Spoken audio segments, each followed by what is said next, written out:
for instance, went to Maryland, and the snakehead, which is an invasive fish, out competing all the other fish in the area. You've got something like they call them Asian carp or big head carp or silver carp in the rivers. When you see the people driving the boats and their fish are flying out and everything like that. And to me, I guess our goal for that episode, to break that down, was we go out on this river. We show people how to bowfish for them because they're filter feeders, so you can't get them to bite a hook, right? So we bowfish for them. We harvest them. We show people how to cook them and encourage people to eat them because people are like sketched out by the word carp, but the meat's actually pretty fantastic. The goal was to get people to do that because if we don't, we're going to lose every other species in the entire ecosystem. And the biggest problem with that is because they're filter feeders, so they're eating all the zooplankton. They eat all the zooplankton. The baby fish can't eat the zooplankton. The bigger fish can't eat the baby fish, so on and so forth. They'll wipe out an entire ecosystem. So in a situation like that, as hunters and fishermen, you say, okay, well, what about the idiot that did it? Well, actually, what happened in that case in Texas was they were in a pond that they were being raised for food and that sort of thing. The river flooded, came up, the fish got out, got in, and just went to town.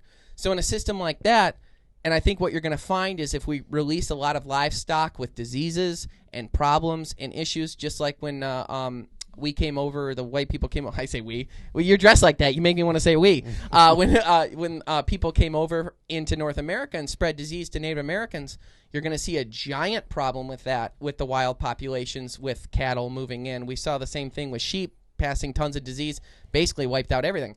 So that's another problem with that. So it's 80 billion animals. Well, the common denominator there in every instance is humans wanting to transport and hurt animals. I think that there's, like, everything we're talking about is kind of in past tense, like we shouldn't be moving animals around, but like moving forward with like Kyle's point to the carp, I'm wondering is like without the bow fishermen and the fishermen in general trying to get rid of these things, the alternative is to let the river die and they take over and then they'll have a population bust eventually. What do we do? Do we just leave it alone? Eventually they'll find their own equilibrium. I don't see why they should be punished for flourishing in their new environment. But they'll be the only one. They're going to be just fine. The Asian carp are going to be just fine. But the ecosystem will not be. Just fine. Absolutely. It'll find its equilibrium eventually. All we need to do is stop interfering. So you believe that, I mean, that's life just finds not, a way. Yeah. Well, and the life finds a way. AJ got his word in. The problem is without, you can't just say we'll stop interfering, because one of the main things we do to interfere with animals in general is taking away habitat, controlling things, putting up walls, putting up whatever we're putting up to stop animals from moving like they naturally would. So you're already there. There's nothing we can do now to get rid of it unless we say, well, we're just not going to live in cities anymore.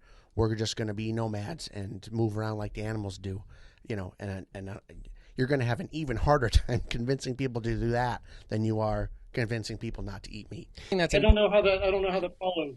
How did I suggest that? That was where the conversation. I feel like you just strawmanned me there. I didn't suggest any of that. He suggested that we're impacting by moving animals around, by changing things, but those changes there's no way to go back on those changes, because most of the changes aren't just we've moved this one animal from one place to another. It's that we've so greatly impacted their habitat that they're forced into smaller areas. They're forced into different areas. I think he was more where they wouldn't normally go. Yeah, he's not saying that you didn't say we're expanding civilization-wise. He's more or less adding a component to it of like, your answer was to basically let the river go and we'll see what happens. But we can see what's happening, right? So as the Asian carp have become stronger and stronger and stronger, they're growing faster and faster and faster. They're reproducing, they're succeeding, they're doing fantastic. They're eating all the zooplankton. We're seeing all the species numbers plummet. We've got very rare species that could go extinct in there, such as the paddlefish. There's the pallet sturgeon in there. There's these fish that we're worried about going extinct, and they are trending down like a rocket straight down right now because of the Asian carp. Now, if the Asian carp is our fault, that's fine, but are you comfortable with those? Is your answer to say let those species go extinct? I'm not comfortable with that. I don't want those species to go extinct. I want to control the problem that isn't supposed to be there and fix it. I don't want to hide and cover my face because someone made a mistake. I want to fix the problem. Okay, then let's support a ban on importing animals. But they're here. Well, I think for the most part there is. Like it was an illegal act, right? Or it would be illegal to move species into other things. But again, that doesn't change the fact that those river systems are going to be wiped out. They're a core of our country. Are you willing to let that go? Because you can support, like, hey, from now on, hope it don't happen again. That's great. But what are you going to do about these?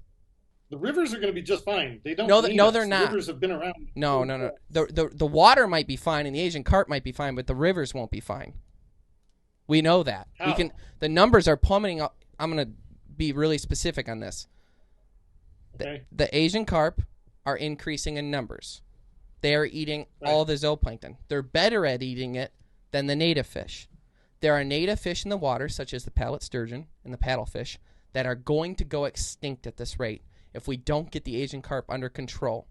And what you're proposing is we just let it go and hope that the river finds its way, but we know it's not finding its way because we're seeing the numbers catapult downward. I mean, we have a perfect example in this world of species going extinct over and over and over again, and these two fish are native.